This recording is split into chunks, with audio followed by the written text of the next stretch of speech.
Hey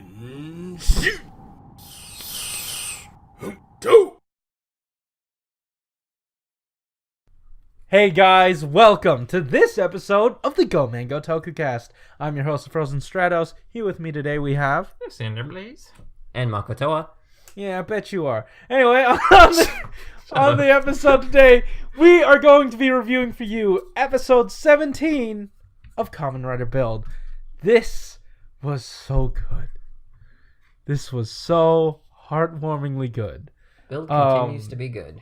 Yeah, like it just keeps ramping up, and rarely do we find ourselves going like, oh, that wasn't as good as last episode, because like it keeps one-upping itself. I don't know. Yeah, it also keeps it like fresh. Like they're not all super actiony episodes, but when we don't have them, we have like meaningful like character interactions. Like even when they weren't doing anything at all, that like Misora episode where her and like Bancho just like go off on their like adventure together. Yeah, but like, that was a friggin' good one. Yeah. Yeah. But like moving on to this episode, we just had like that huge ass cliffhanger about, oh, we're gonna have like a huge Kamen Rider war, and like from the get-go we just get like the smashes from the other regions. From the get-go we have war. Like you see a bunch of soldiers and robot soldiers like fighting with like dishes. Giant robots. Yeah, they didn't wait till like the end of the episode without an opening to do that. Like, which is something I'm super grateful for. My only problem with that is, and again, if you watch the watch along, you'll know this, but my biggest problem is, how did they get there? Did they go over the wall? Did they go around the wall? Yes. Did they go under the wall? Through the wall? How did they get there? How did they get so many of them there? Wasn't like the secret facility for the longest time like right up against the wall or under it? I mean, there's multiple entrances or like there holes are, but between the places. So, but I feel like it was set up that those like venues are really like either locked down solid or you need a navigator to get through, right? And if they're controlled for some right. But even the government controlled ones are so small. I feel like the forces would bottleneck in that area. Anyway, that's just other things. Yes, let's talk about more important things, like about their chair getting knocked over during that infiltration raid. Oh no! Oh, that friggin' that infiltration was so weird. So like, imagine, right? You're watching the news, and it doesn't really sound like anything, like you know, war's going on or something, right?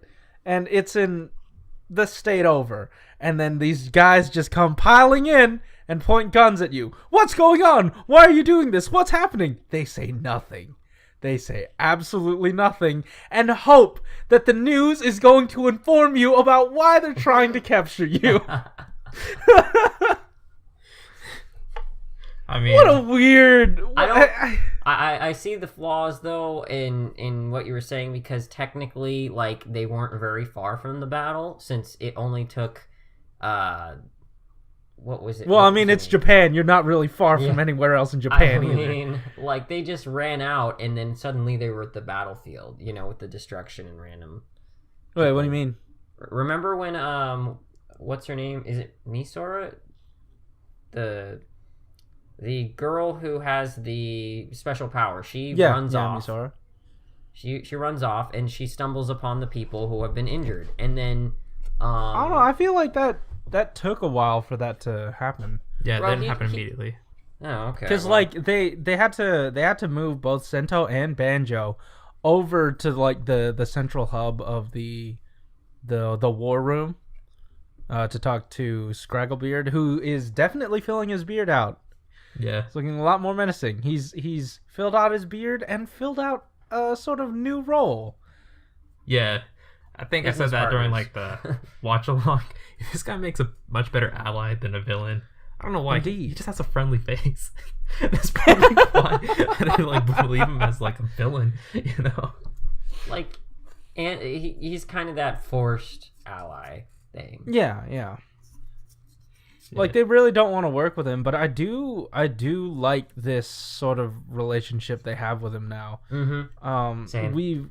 We've lost a mentor, or at least like a big parental driving force in who seemed relatively stable in Brad Stank, and now we were introduced to this very much less stable seeming higher up, someone above them to help keep them in line, and even he's not, I mean, he's not really like a guiding or parental figure, because he's probably their age, probably even younger.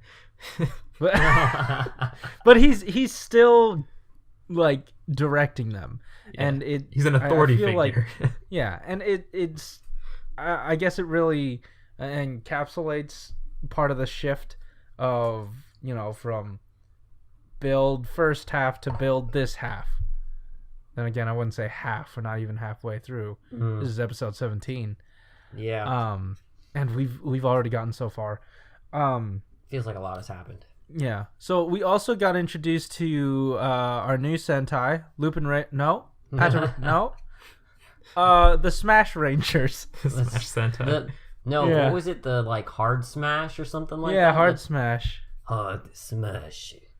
Or something. They don't have a henshin call. Yeah, I feel like they should develop one later on in the series if it becomes relevant. Yeah.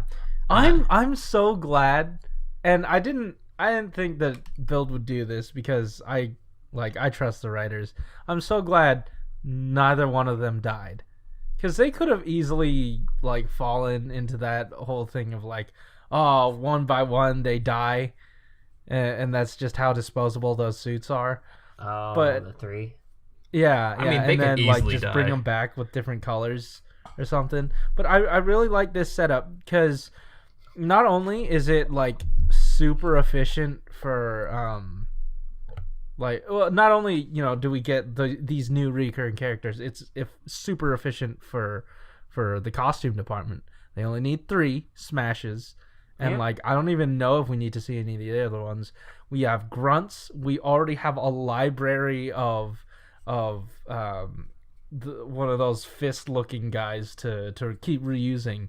So this move just bleeds efficiency, and for whatever reason, I love it.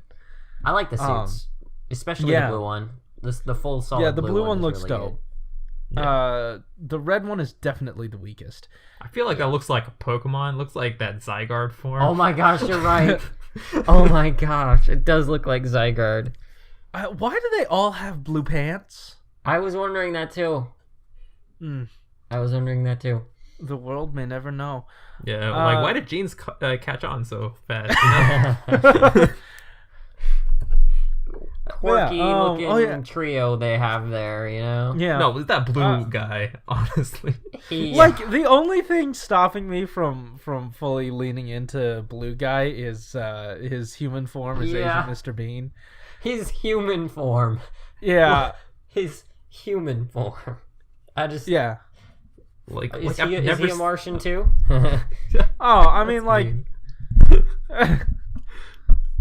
I mean, a civilian form. Are you? Is that better? Oh yeah, I don't know. I thought this was pretty. We also set up Grease's character, who is played by a veteran Kamen Rider actor. He played, and I guess that's why the Kiva Blu-ray box set decided to rear its ugly head and confuse us for a second, because he was Kiva's. I don't know if this is spoilers. I haven't really dived too deep into Kiva, but he's Wataru's father. So good to have him back. I knew his face looked familiar. But it was really cool to see him in action. Yeah, he just one shot someone with this little bottle. So which was it wasn't a bottle. It wasn't. Was it a jam thing? Yeah, it was the gel. I think. The gel? You know what? We didn't actually get to see it that much. Yeah, it might have been a bottle. Yeah, but before he even showed up, I really liked what they did with the remember, I think when we were doing the watch along, I mentioned I liked the power scaling that they've kept consistent. I don't remember that from the watch along, but please elaborate. Yeah. Well, I mean, like between his normal rabbit tank versus his rabbit tank sparkling version. Don't worry. By the end of the series, it'll catch up. No, I mean, like, I feel like they do that, you know, fairly well regularly, just because, all right, we need an easy way to sell this new product. Oh, just make it stronger than the other one. Like seriously, they make it stronger than the base form. It's just power just base level stronger. Show it in a meaningful way, and like they've been consistent in doing that. I think the only part of this episode where I was kind of disappointed, I think, was when one of the hard smash, the one with the like shields, like just kind of put the shields forward and rammed up against Cross Dragon or whatever, and he instantly dehensioned from that.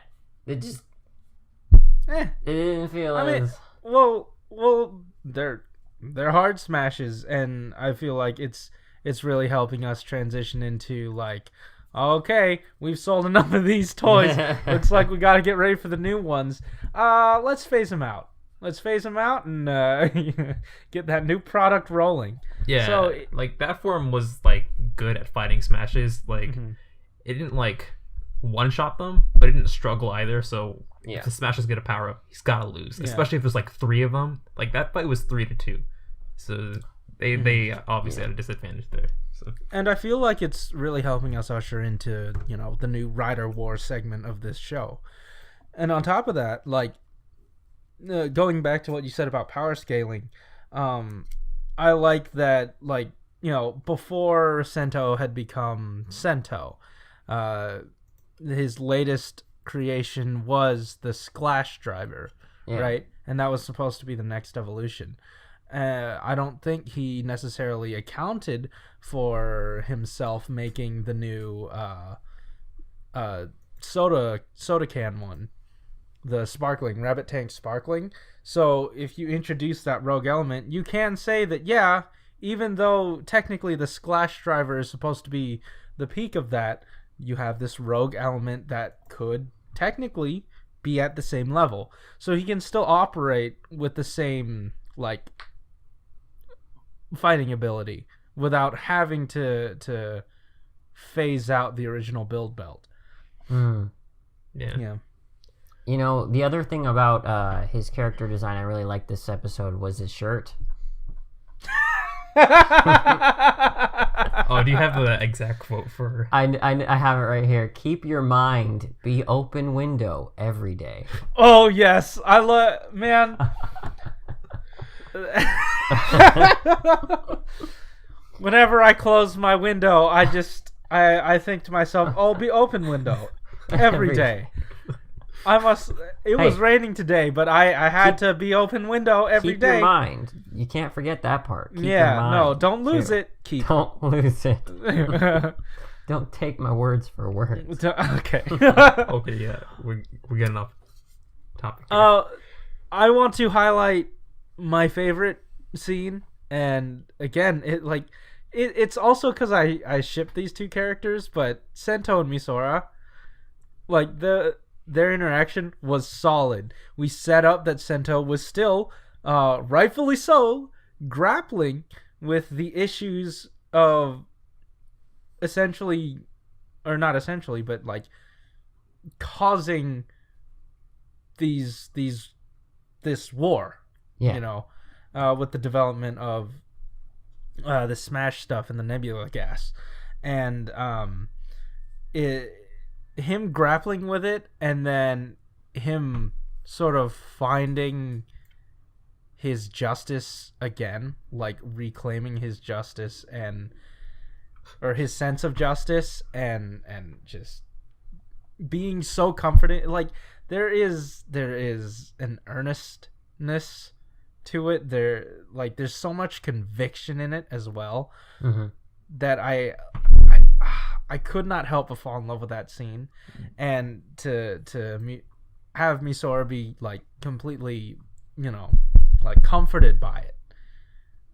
it really lends credence to his words. Yeah, like I'm actually on the other ship of the series, but in regards to this scene, I really like it because the troubles were actually connected in a way. Like we sort of felt super like terrible because she's the one who like kind of led this series of events to come to be because she was purifying all the bottles and she felt super responsible for it.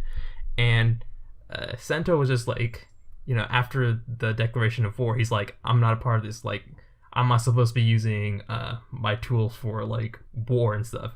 But then like once he sees like Misora actually feeling responsible for it, he's like, oh shoot, this is something that I actually have to take a part of because I'm sort of responsible for it too. And if I do nothing, that's careless of me.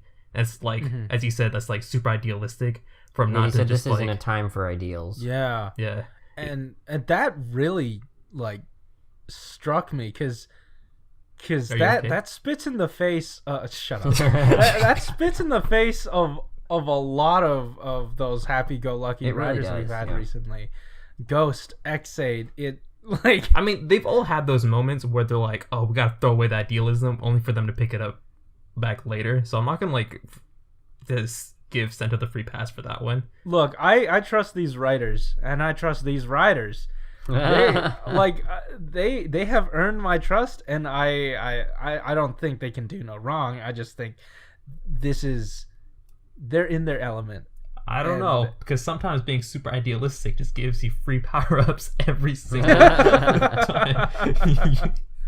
Sometimes you have to. It takes one whole rug man to give you a pep talk about your ideals, and you adopt them yourself, and now you're an orange man, but with flags.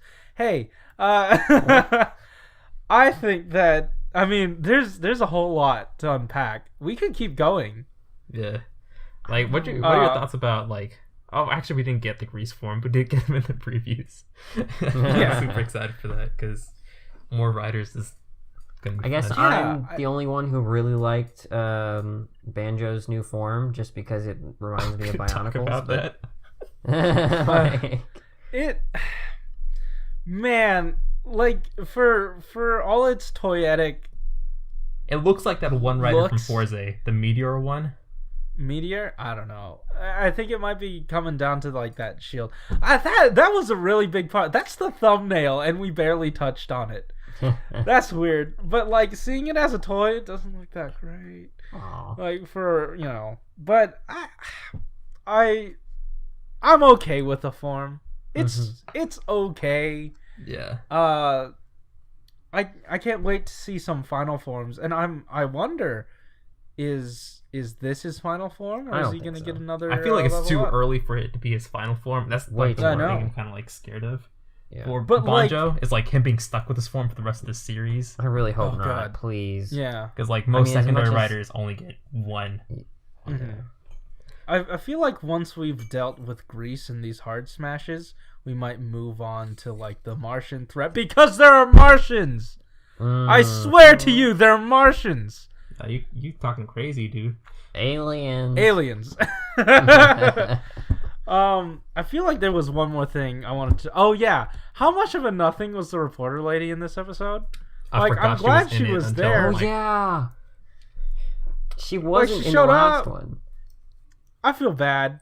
Okay, that's it. Do you guys have any other final thoughts? Because we are running real long. I'm good then. Yeah. I miss the reporter lady. She's hot. Yeah, no. Anyways, guys, I think that just about does it for us. If you like this episode, hit that like button and subscribe. If you want to hear more from us each week, comment down below. Tell us what you thought about this episode. And hey! Hey! Keep it juicy. See ya. See ya.